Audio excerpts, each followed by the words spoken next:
right. Welcome to another A podcast episode. Your host, Stephen Maxted. And today we have Brunel Sabourin with Antara, Agronomy. Agronomy, It's a company about Antara. And we're going to talk about the world of agriculture a little bit more in depth today.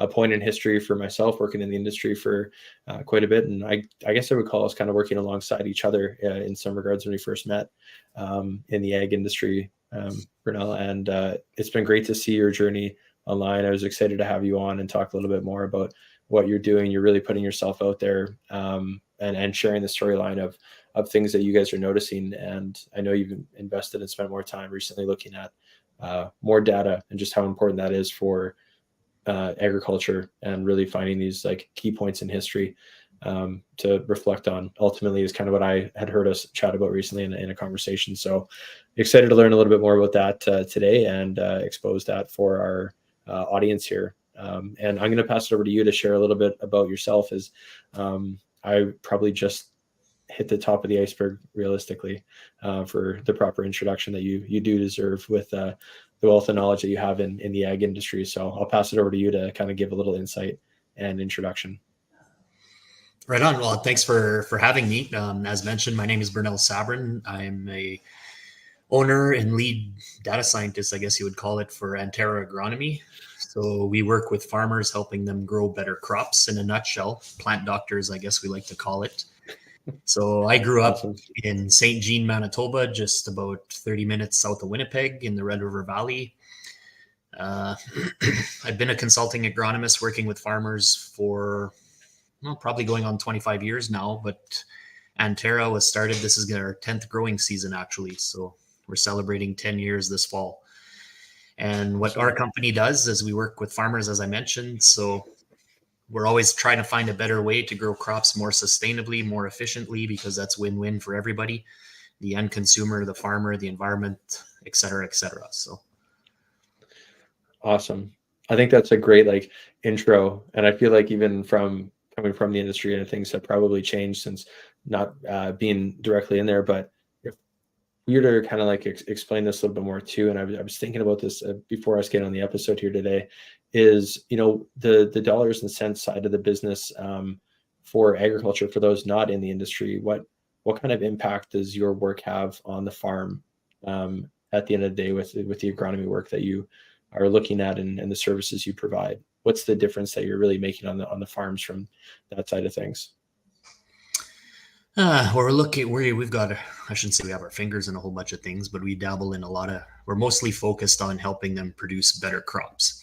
So to produce a crop, where starts with the seed in the spring, we plant the seed in the ground. We have to have the right fertilizer and nutrient levels to maximize yields, but we don't want to go over, because if we apply too much fertilizer, then we have risk of environmental loss. It's an extra added expense that the farmer does not reap anything back for. So it's figuring out what are the nutrients that we need, how much should we put it on, how should we put it on, when should we put it on, et cetera, et cetera. Now, the big thing with farming is we are at the mercy of Mother Nature. So Mother Nature will dictate kind of our yield targets. It's not like a retail store where we have a controlled environment, or even a restaurant where we can control all of the factors within it.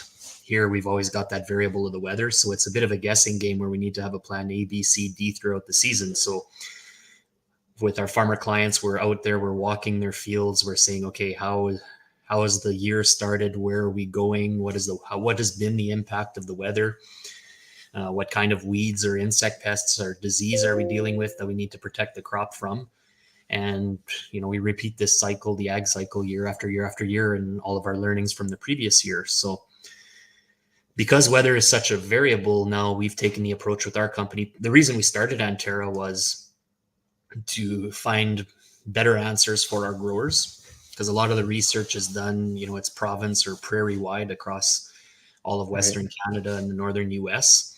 So we actually started our company doing on-farm research. And I think over the last 5-6 years, we've probably facilitated over 250 to 300 full-scale scientifically replicated research on farm. And all of this is with the goal of giving our farmers better answers to some of the questions that they have. Awesome. Yeah, and especially, I guess, if we were to compare year to year, in our specific geography, and probably even more micro than that in the area that you're working in. But last year on average, it was quite dry. And this year, I would say we're seeing the opposite of that. It And in has. terms of like just night and day, right? We went from very dry, for reference, saying this out loud, very dry last year to like wet and just like nothing in the forecast. And all of a sudden there's a rain Well, even coming out. So yeah. even temperature wise, you look at last year, I think we had almost double the heat units by now. When you think of growing a crop, we're harvesting sunlight. So the more sunlight we can harvest, the more crop we can grow. Last year in the middle of May, we already had daytime highs of 25. I think even yesterday we looked, last year was 35 degrees was the high. And this year, I think it's 15 yesterday. Like it was cold. Wow. So we've gone from hot and dry last year to the other extreme, wet and cold this year. So we're way behind on our heat units in comparison to last year. We like to see corn be knee high by July in the field. And, right now it's maybe 8 to 12 inches tall and that, or smaller. So we're going to need some major heat units if we want to hit that goal again this year. It doesn't look like it's going to happen, but it's been really, the flip side is it's been really good for cereal crops like wheat and oats. So we'll be able to make lots of Cheerios. Awesome. Actually, and then, that brings up like many areas where we could kind of head with this, but you mentioned like the heat units affecting a crop like that. What does that end up doing for, predicting a yield and performance of the crop ultimately? What? Well, the heat units will determine, a crop as it moves through its growth stages. It's not always tied to the number of days or how old it is. It's tied to the number of heat units that it's accumulated. So the faster we accumulate heat units, the faster these crops reach maturity. So this delay with corn, which is not native to Manitoba, it's native to South America. It's a crop that we need all the heat units that we can get to be able to have it mature before a fall frost. So this year we'll be probably running up against that window in a couple of cases where we have that risk of an early frost where the crop doesn't quite mature. So then we lose quality, we lose yield that way. Or the crop is bringing up the finish that it says, okay, I've only got so much time, so I'm only going to make X number of bushels or X number of yield. So it can be cases where we'll have average or below average yields because of the delay. Interesting. Very good. I really like that explanation. I think it's easy for everyone to understand from there. Like we do have a limited growing cycle. And if we were to, I guess, like talk about other parts of the world, some places actually have 2 growing seasons in their year, right? Where they'll harvest 2 crops. Whereas in Canada, specifically where we are, it's going to be a 1 crop growing season, sometimes planted in the fall, depending on if it is a cereal crop, right? And then most of the stuff is going in the springtime. So it's kind of like that rush between, rains this year to get that in. And is seeding all done for the season now? Yes. I assume we're pretty close to us, we've been very fortunate in our area that we've been able to put everything into the ground. It's been a long drawn out season. Sorry. Last year, I think we planted everything in like a 3-week window. And this year it's been, we started in late April and just finished last week in some cases. So, but we were able to get most of it planted. There are other areas of Manitoba and Western Canada, though, that they were not so lucky. It's just they've just been hammered with rain and it's been too wet to do anything. Yeah. Yeah. And so we kind of talked about the stage of seeding kind of and different seasonality things that are coming there now that the crop is up. And I actually cycling recently, I think I was thinking the exact same line that you said there about corn. I saw some in a field and I was like, I'm not sure it's going to be knee high by the 4th of July comment. That's always the jingle, right? That time of year, you're like, oh, how's the corn looking? But I saw that and I was kind of like, oh, that looks like a little behind schedule. But in general, what stage and what is going to happen to those plants in this like stage of growing, and what are things that you guys are looking at, and what are farmers making for decisions in the field at this time of year? A lot of the decisions this time of year is how much fertilizer do we need to add, or do we need to add any? So we mentioned cereal crops like wheat and oats are looking really good. Well, now we need to make adjustments. Do we think our yield potential is higher than what we were at when we started the season? Versus same thing with corn. If we add too much nitrogen, then we delay maturity. So we run that risk of hitting that frost window in the fall again. Right. So it's a bit of a guessing game and an adjustment. It's how much, it's a risk management in a sense, where farmers will leave a little bit of wiggle room so that you can make these adjustments and these tweaks once we see how the first month goes, where it's in the ground, how it comes out, how even it is. A lot of the times, if we have too much rain, that can wash fertilizer down below the root zone, or it can cause denitrification, which is a release into the atmosphere. So depending on rainfall, sometimes we need to make adjustments for that as well. Very interesting. And how do you track that performance in terms of like, is it weather machines on the field, or are you going out and soil sampling, or is it a mix of all of the above, I guess, maybe? We start off with a soil test in the fall to figure out how much was left over from the last crop or what's in the ground. Right. So from there we say, okay, if our average yield target is X number of bushels, we know we need X number of pounds of this, take nitrogen, for example. But then, we make those adjustments and we keep records year after year after year. One of the things that we've started now, we've implemented in the last 4 years, is an agronomy benchmarking program. So benchmarking is nothing new. It's very common in hog barns, dairy barns, just like the Walmarts and not to mention or name a retail store or a restaurant, where we have those controlled environments that we can, that makes it easy to compare ourselves against peers. But because we're so dependent on, and weather is so unpredictable, it's a lot harder to do in agronomy. But our approach has been small data before big data. So we're targeting smaller geographies because we're independent. The farmers trust us with their data. So they're giving us all this information and we're compiling it and looking for trends. What is the rate of fertilizer? What's the rate of the best timing? What's the best seeding dates? Things like that. So we've done that over the last 3-4 years. And now just this summer, we've also introduced a private weather network where we're putting up weather stations, but splitting the costs between farms or between neighboring operations to try to collect again more of that weather data to better explain the results that we're getting. And again, all of the goal of helping to make our farmers better. Well, I think you brought up really a point around like the data collection and just like how important that is. And I've heard this like mentioned somewhere along the journey of my experience in ag too, but there's so many turns in the factory, except the turn of on the Canadian farm anyways is one a season, whereas in a factory you would figure some stuff out maybe potentially a little bit quicker because they're doing so many turns every month in as a comparison. So 12 turns in a year if that were to be the case.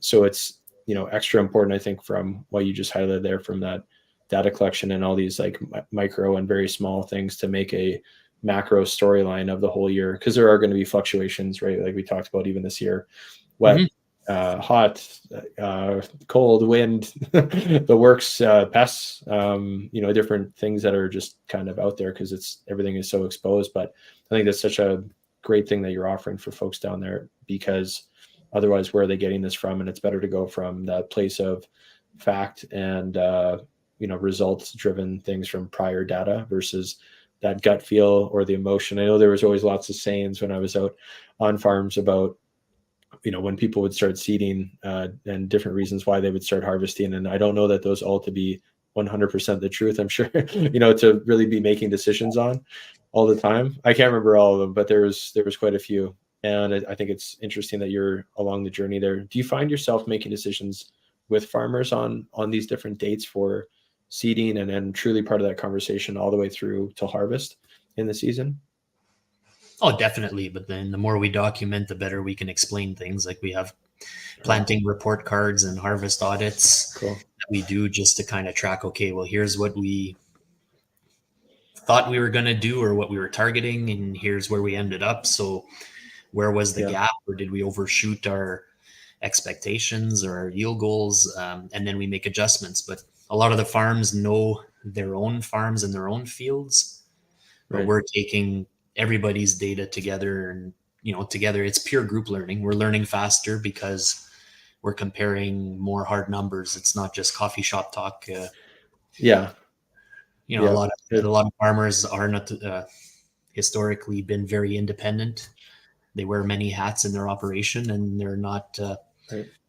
The older generations were less willing to compare with neighbors because they didn't want to show their cards, kind of a deal. But I think that there's a lot of Right. newer generation farmers that are more willing to share and learn, and they see the benefits of it. So it's definitely a shift that way. Yeah, that is very interesting. I guess, and in terms of that, there is like the average age of a farm, I believe, still to be higher on the age scale. Are you seeing a bit of a shift in, I guess it's like the succession planning ultimately, in the average age of a farmer becoming younger and more open to these things in the industry? Yeah, it's interesting that you say that. It's kind of related. So I graduated high school in the early 90s. And at that time, farming, the margins were very tight, prices were iffy, and there was a lot of my generation, I'll call them, that did Yeah, not come into farming. Like out of my area, I have one cousin and myself that are right. involved in the ag industry, and everybody else basically chose different career paths.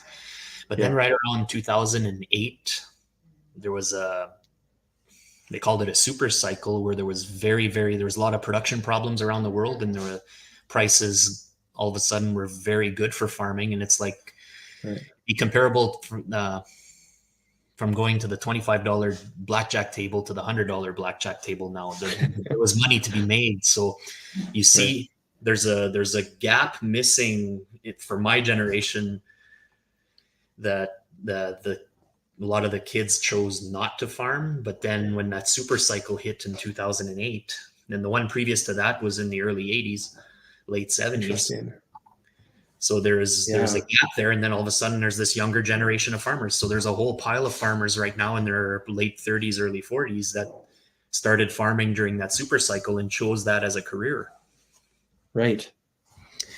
You know, and I think I just saw or heard, probably saw it on Instagram or one of the social medias actually speaking exactly on this thing. And I hadn't thought about it until you just mentioned it. But yeah, there is a bit of a gap in generations from who has been on farm. And okay, interesting. So you're seeing it be kind of like generation below you were kind of like skipped your core, and now it's kind of become semi-attractive again, but in that cycle of almost back to 70s and 80s. And I guess, I mean, we're not really at the same level of interest rates we were then, but some patterns are similar in ways of the world. So But they're that is also that very generation interesting. of farmer hasn't seen these higher interest rates either. And Right. they're not high by Yes. historical standards yet. Yeah. Maybe coming, but Yeah. it's yeah, there's that generation of farmers that started after kind of 2010 to 2020. They've all they've ever known was very competitive interest rates. So it definitely Right. adds another layer. Like we've gone from the $25 to the $100 again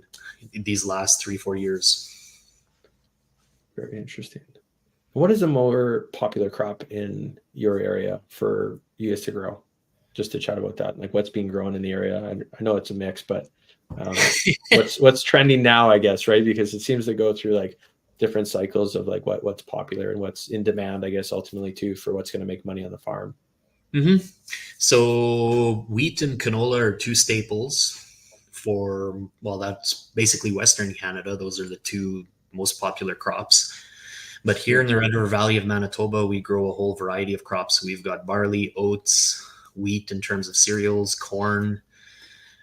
There are potatoes not too far from where I am in the Winkler area on the sandier soils. We grow a lot of soybeans, dry edible beans. Um, Nice. so the four main staples would be corn, wheat, canola, and soybeans. Awesome. Very good. And then are there any other like specialty crops that you have seen come up in terms of like popularity in the area at all? Or is that kind of, I don't know, maybe they're growing somewhere else. I'm just poking around. This is an area I haven't touched in a while, but I know that there's demand for different style of foods now. When you go to the grocery store, you're seeing different things, and maybe Mm-hmm. some of that is grown somewhere else. But is there anything different to mention? I guess that's being grown today that wasn't grown, 5 years ago even. Uh, I find that follows a lot of the cycles. So Right. we used to grow a lot more dry beans around here because that was some of the best paying options for farmers. But then Right. soybeans kind of moved in, which are a lot Yeah. easier to grow. and a lot more robust than the dry edible beans. So when prices are strong, farmers tend to stick to the basics and what they know. And then when commodity prices are weaker, then we see kind of dabbling into different things like flax. I have a farmer this year that is growing a few acres of phacelia. Not quite, I think, for seed, but I'm not quite sure what all the markets are for that. We've seen hemp come and go. We've seen quinoa, different things. Right. Canna, but those tend to be on very small acres. We're seeing a lot more non-GMO soybeans being grown in the area. Okay. Just because there's a premium for that kind of a bean compared to regular GMO soybeans. Right. But the dry bean prices are very strong right now. So we've seen an uptick in those acres for sure. Very interesting. I guess that does correlate, I think, pretty well to what I'm seeing at like I said, like as the consumer on the other end of that for, some of the non-GMO and some of the language that's used online around those products and general habits, probably related to some of the plant-based protein style foods that are out there for the end consumer, probably with those non-GMO soybeans is my thinking. But I'm not in food manufacturing. That's just a gut feel on that. But you know what? And this is the verbiage it popped back into my head, part of that conversation. I must have seen this on Twitter, but it was talking about like the GMO crops that are out there. I think this might be the wrong wording. The exact opposite actually might be what I heard, but something along the lines of like the dry years are easier to manage because there's a lot of drought tolerant genetics in the crops. But a year like this year is kind of more challenging because it's not like they absorb just naturally more moisture, I think was that's part of the conversation that I had heard. Is that kind of true? Or did I get that right from what I was hearing? Or maybe I heard it, like I said, the exact opposite. Does this present more challenges when it's wet and cool like this? Or are there tolerances within the genetics nowadays that is kind of covering you on both ends? Well, there's always a challenge, and we were going into this season thinking we're probably on the drier side. Like we've had we're at 150% of normal for rainfall right now, which some fields is borderline too wet, but I'm still manageable. But we didn't know that when it was planting time or when we were making our plans last winter. We were assuming that we were still going to be on a drier bias, that we need to be limiting what do we think our yield potentials are. And we were being conservative at it from that side. To answer your question, though, a lot of the GMO crops probably have stronger genetics because there's been more push and more interest and more money being thrown at growing those varieties than some of the non-GMO ones. But a lot of it is the similar breeding programs, same genetics. In terms of tolerance to water, that's more crop specific, I think, than the non-GMO versus GMO. Like corn is a big, tall plant. It uses a lot of water. So on a drier year, we're more conservative with what our yield expectations might be, or we might cut back on those acres and grow something more suitable to the area that doesn't use as much water, like a canola or a wheat, something that's more native and more robust that can manage these swings. Soybeans is a crop that's very tolerant to excess moisture as well. That's why it's popular in this area. So yeah. Very cool. No, I think that's great. You nailed that. Like between different years, different crops can manage things differently. Knowing that ahead of time, I think, and having those conversations allows you to make better, if not the best decisions on farm for them, to know that. And I guess something else that is like a variety out there for folks not specifically in ag, kind of balancing the act of knowing the audience here. And we do have folks in ag as well listening, but in your area, what kind of soil zone are you working in, and how does that change over the prairies for what folks see and the crops that are growing there? I mean, we're kind of unpacking a bag of worms on this one, but soil types, what is there to comment in the area that you're in that regard? Well, here, and anybody that's in Winnipeg will know we're on a floodplain. So we're a bottom of glacial Lake Agassiz. So we're sitting on very flat soils, or flat topography wise. I always laugh at people that say Saskatchewan is flat and you can watch their dog run away for days, or they haven't been to the Red River Valley of Manitoba. We're similar for people in other geographies similar to the Regina Plains. It's flat, it's heavy clays, they're poor drainage. But it does give us a lot. There's pros and cons to it. One of the cons is that we're often dealing with excess moisture, whereas Western Canada, there's a lot of the crop growing regions that are more arid and drier. So we do have more water that we can grow these water loving crops like corn and sunflowers, things like that. But at the same time, so we're not always the highest yielding, but we're very, very, very consistent. It's hard to miss a crop in the Red River Valley compared to other areas. Awesome. No, just to put things into a bit of a perspective. But no, I think that's great. No, that's awesome. I just touch on a little bit of the soil thing. I think is great. And what's coming up for, I guess, like I know I've been following on social media for different weed pressure and educating folks in the area of weeds that exist on fields. And if someone is listening and from more like urban setting, they might kind of identify most things as thistle or dandelion, which is, I would say, frankly, more common. But the odd time I do see some weeds from my past popping up, which might actually have come off of the work truck back in the day, in terms of like something like a cleaver or kochia, which I think is an interesting one to talk about because it is the very iconic tumbleweed that everyone sees on highways seasonally and probably more common in Western Canada and that side of things. But what are some pressures from those weeds and why is it so important to monitor those, I think, on the agronomy side, just to help people understand, what that means versus having them on your lawn and how it could impact like a yield for a farm and plant performance out there.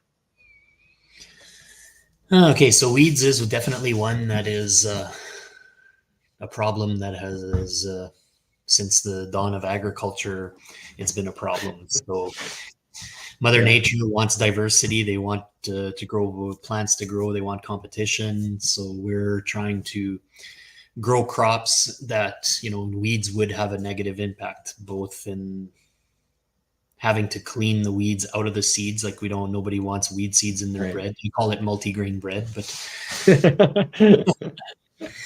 nobody wants that in their food. They want a nice white loaf of bread. And so we're constantly dealing with weeds. Before when we first started farming the land here in the late 1800s, early 1900s, we didn't have very much for crop protection products, but now we've got a lot of suites of different pesticide products that we can use to control the weeds on the farm. But along with that comes issues if these products are overused. Weeds can develop resistance to these products, and that's a bit of the problem where you touched on one in particular, kochia. Kochia is becoming a bit of a headache for some growers because there's only a few different actives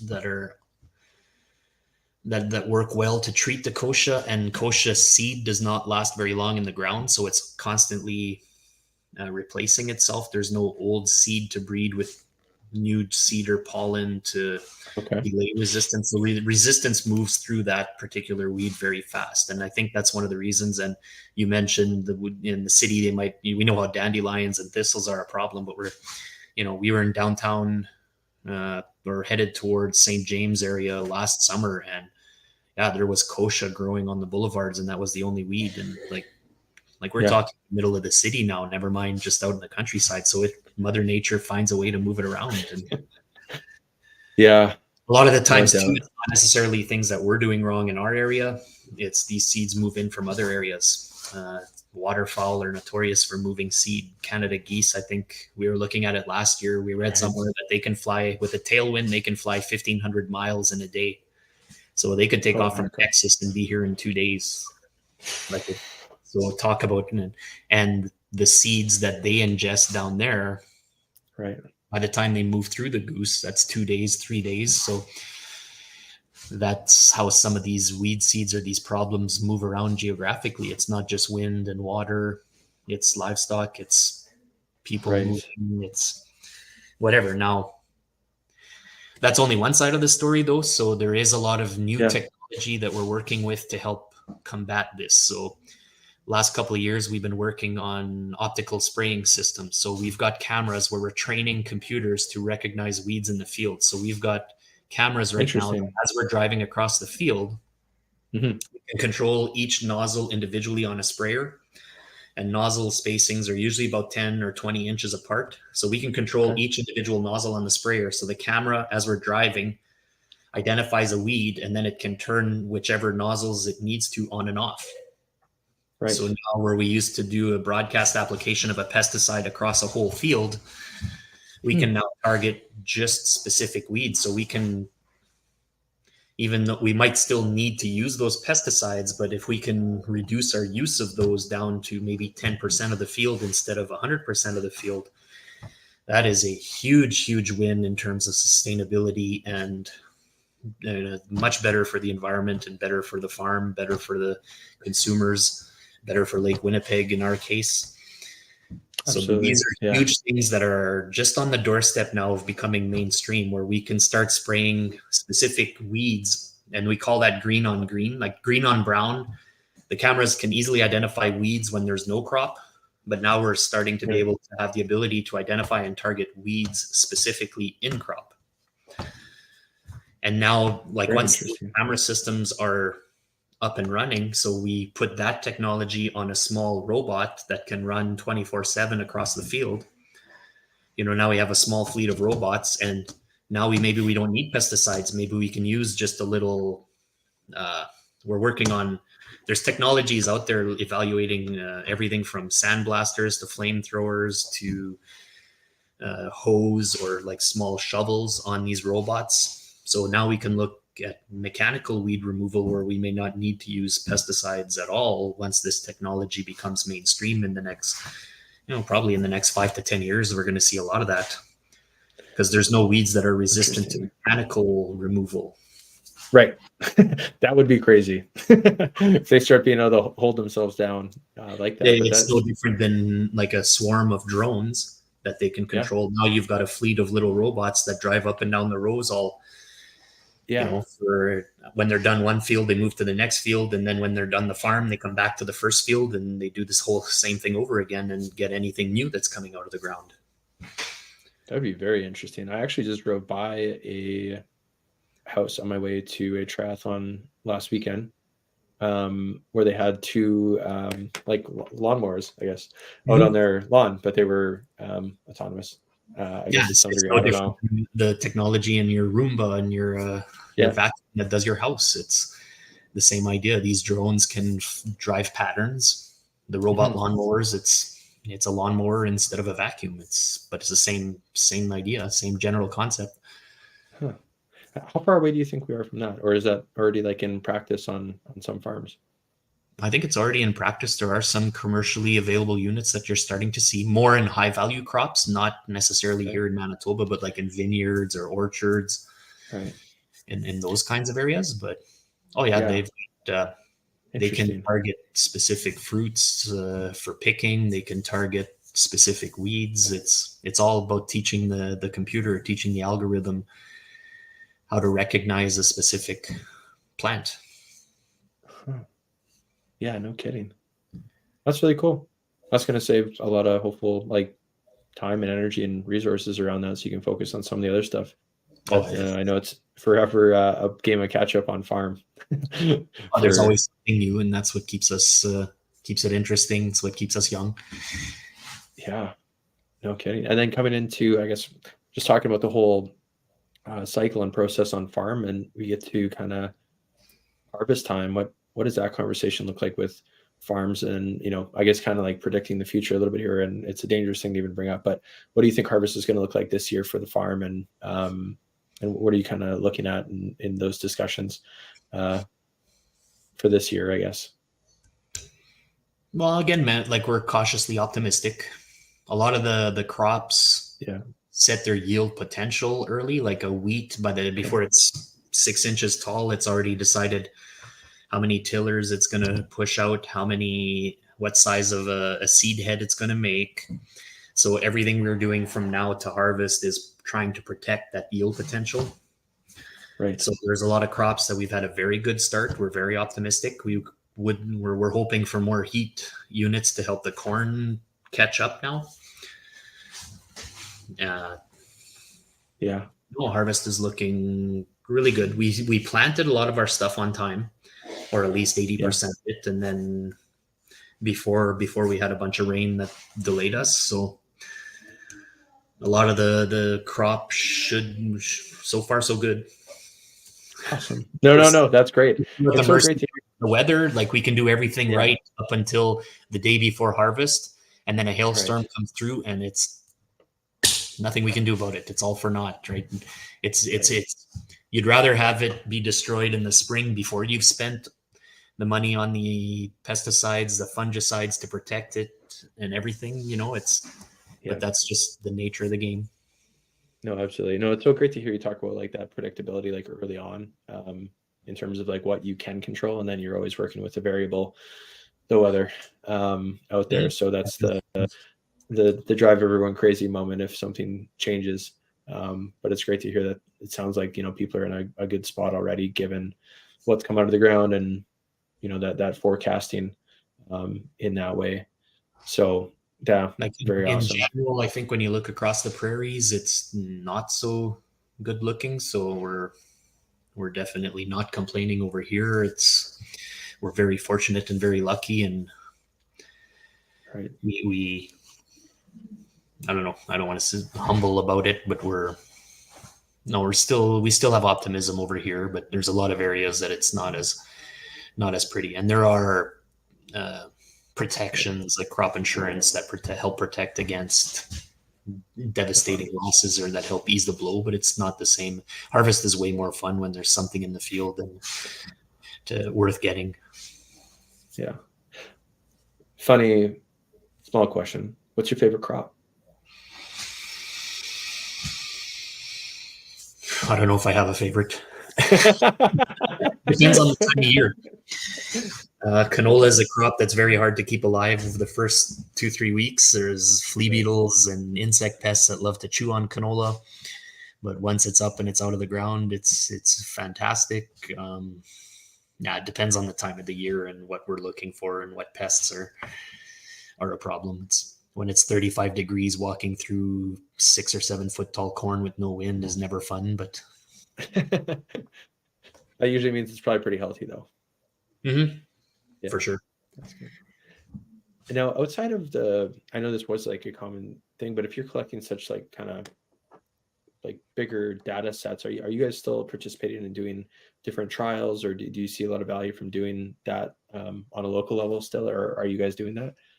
We see huge value in doing trials. So as we mentioned, over the last 5-6 years, we've probably facilitated over 300 field scale on-farm trials. So that is working with a group of our clients that we have an on-farm research network.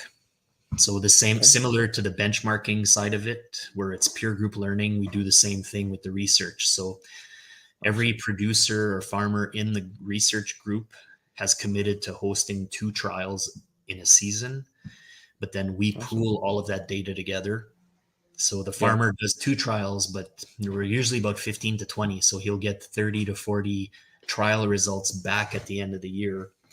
So it's huge value for them. It's win-win for everybody in that sense, that we all learn faster, and we'll try to do the same trial on a number of fields. That way we can say, okay, it worked here, but it didn't work here. Why? So it's helping us learn how to make these products, or where they work the best, I guess, or what our expectations should be. Right. A lot of the times we're comparing that against the benchmarking data as well. So to give an example, one of the trials that we have this year is we're looking at when is the right seeding week for corn. Because corn is such a long season crop, it's not native to Manitoba. Usually the earlier we can put it in the ground, the longer the growing season we have.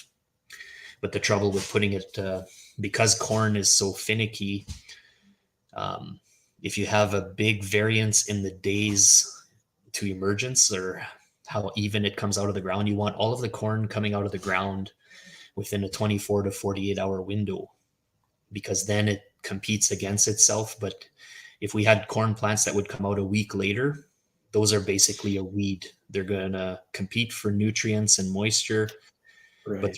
they're going to be a drag on the yield because they won't carry full through to maturity. The other plants are going to outgrow it. They're going to compete with it. So it's considered a weed Interesting. at that point. So we want to get very even emergence. So are we better to seed early where we might have a little bit of uneven emergence, or are we better to seed a couple weeks later but get more even emergence? So which one pays better? So Right. to do that, we did a trial where we've got 3 different treatments. Basically, we planted canola 1 week, came back a week later, put some more in, and then a week after that. So we've got 3 Cool. different planting dates. And then we picked like the 20 feet of row, and we flagged the corn as it was coming out of the ground. And sure enough, the first week it came out over 5 to 7 days. But then the second and third treatments, which were later, where the soil was warm, that came out like most of it, 80 or 90% of it came out in 2 days. Wow. So it'll be interesting to see now at harvest how does that translate into yield? Right. And we're also using that with our weather stations. We've got soil temperature data. We'll have crop heat units or corn heat unit data. And then in our insights group, the benchmarking group, now there too, we're also tracking yield versus planting week. So we may have 50 to 60 cornfields in our insights benchmarking program, but now we can start looking, okay, well, what's the yield for the corn that was seeded the first, second, third week of May? Where was which was the right window that had the biggest impact on yield, or which was the right week? Right. So it's neat being able to compare like research concentrated in one field, but then also looking at it across a wider geography. That is very interesting too, because I know like the energy around springtime is usually a lot of excitement, wanting to get out there, and it's hard to control that as someone in that space to hold back and to know when is the correct time to go out. I'm sure that's very patience testing for folks to be able to even do like the trial side, because if they're getting some crop in, it's kind of like we should get it all in. But in terms of like a 5 to 7 day window versus 2 to 3 day, that does seem like it makes a lot more sense to wait for that to get out and start growing quicker. But the answer will lie in the data for you guys on that one at the end of the season to find out truly what was better for the plant. Because I know sometimes, and from my experience, and I know that we have seen some similar fields on this topic, but from whether it be different stresses, by whatever means that has come on the crop, sometimes that ended up leading to actually a better performing harvest in some cases, or a healthier plant, without those stresses and like kind of perfect growing conditions. Something else may come up and cause an issue, an unforeseen one, whether or otherwise. It's kind of always, it's interesting to hear you talk about that. Like I said, it's been a little while for me to get this. This is your daily chat here. So that is very cool to hear. And even think about like the robot side, you were saying, like if that comes in and, would you be able to target those, late emerging corn if that was an issue, and to be able to train it to do so, because that could be wildly impactful, something that you currently probably would have a very hard time figuring out how to control that, it being the same crop. So very neat. Well, it's a lot, right? That like the camera system, okay, it can identify weeds and spray them, but it can also make a map of where your weeds are, or make a map of, you can teach the cameras to find rocks in the field and make a map of where all your rocks are, because rocks can be damaging if you pick them up at harvest and put them through $1 million combine. It's not hard to make $1,000 worth of damage. So no kidding. If you could map out where all the rocks are, and then you go pick them before planting, or another one might be looking at plant biomass. So where is there more green versus less green? So now we can make a map for variable rate fungicides. So where we've done that before, where we've used satellite imagery. Kind of, we had a year like this year where there was excess moisture. Probably 50% of the field had drowned out and there was zero crop. So we just went and grabbed the satellite image that showed that, and we made a map to basically just turn the sprayer on and off, and we only sprayed where there was crop. So there was a 50% savings in the fungicide bill for the farmer, where he drove field, the complete field, the same way he would have, but he only sprayed the sprayer. The map controls the sprayer to turn the Right. switch on and off as it's driving through the field. So now we could activate different sections of the boom depending on where it was drowned out and where it wasn't drowned out. So that's what they call variable rate technology. And we're seeing more and more and more of that. The equipment these days is able to record so much information, and then we call it spot specific applications. So it's taking it back to where it was in the early 1900s. It's always interesting. You can go back to the 1950s and look at aerial photography, and you see all of the small little farms, Right. and like one field or a mile by a mile, a section might have been 12 different fields back then. And often they're cut up all kind of weird, and you wonder why they did it that way. But then you look at it, and well, there was a vein of lighter soils or a ridge coming through this way. And the old, like, we're just a lot of that history as we went to more modern agriculture, bigger fields, bigger equipment. We amalgamated 5 fields into one. Like, you still see that history today, but now we've gone back to the quote with the equipment and being able to different sections. We can farm by the acre now, but still be as efficient as farming these bigger fields. Because we're constantly, as we're driving across the field, we can adjust the seeding rate, we can adjust fertilizer, we can adjust pesticide applications to be more specific and target these different areas. And often it's easy to gain a 20 or 30% efficiency or reduction in excess.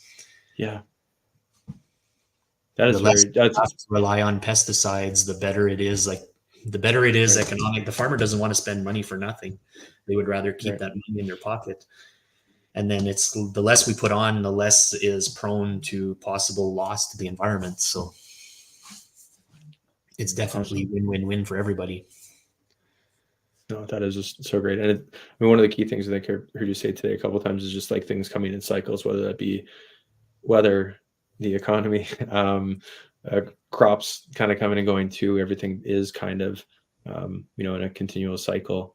And ultimately, you being there with the data to help folks locally really analyze that and make smarter decisions, not based on emotion or feelings, is kind of a really huge takeaway. I think that's awesome that you're growing and continue to grow that business and provide value there. So if someone is listening, wants to reach out and get a hold of you, what's the best way to do that? Is it through social media? And we can include this in the bio below as well if they've come this far. Our website probably would be the first stop, antaraag.ca, so we can put that in there. But then from there, there's links to all our socials. We're very active on Instagram, YouTube, Twitter, TikTok. So you're on the works. Yeah. Awesome. And are all those accounts, generally speaking, Antara Ag is the title of those? Yeah. Awesome. We will include that in the bottom here. And I think this has been a great conversation for now. I feel like we could have went on this easily could have been a 2.5 hour get into detail, but this was, absolutely. We'll do a 2.0 after harvest, perhaps, and discuss a little bit more about how the season did go. I think that would be awesome. So I appreciate again making time to be on here. We'll make sure to include those links below for that listener to easily click on. And looking forward to connecting more in the future here. For sure. And I would like to encourage anybody that's interested in learning more about agriculture. It is a fantastic industry. It's often painted with a bad picture, but there is a lot that we're doing in Western Canada, especially. We're very, very sustainable compared to other areas of the world. We're often looked at as a shining example of what we should be doing, or where other countries would like to be or would like to move towards. But even other countries too, there's the same stories all around the world, as we're doing things a lot more sustainably than we have in the past. And it's a balance between having affordable food and, it's no farmer is trying to deliberately harm the environment. That's just extra expenses. Like, there's no sense. We're not trying to maximize yields. We're trying to maximize or maximize profitability. Sorry, we're trying to maximize the sustainability and having that balance between, like, we can put on more fertilizer and get more yield, but that it's not economical to do so. So we don't. Right. Yeah. I would encourage everybody, to there's a lot of resources online and a lot of people that you can talk to learn more about modern agriculture and all of the good things that are happening. Awesome. No, great way to wrap that up, Brunel. I think that's did a great job of capturing that today in the conversation as well. So I hope so. Very good. Absolutely. Thanks for the opportunity. It's been fantastic. Awesome. Thank you so much, Brunel. We'll talk to you soon. Okay, have a good one.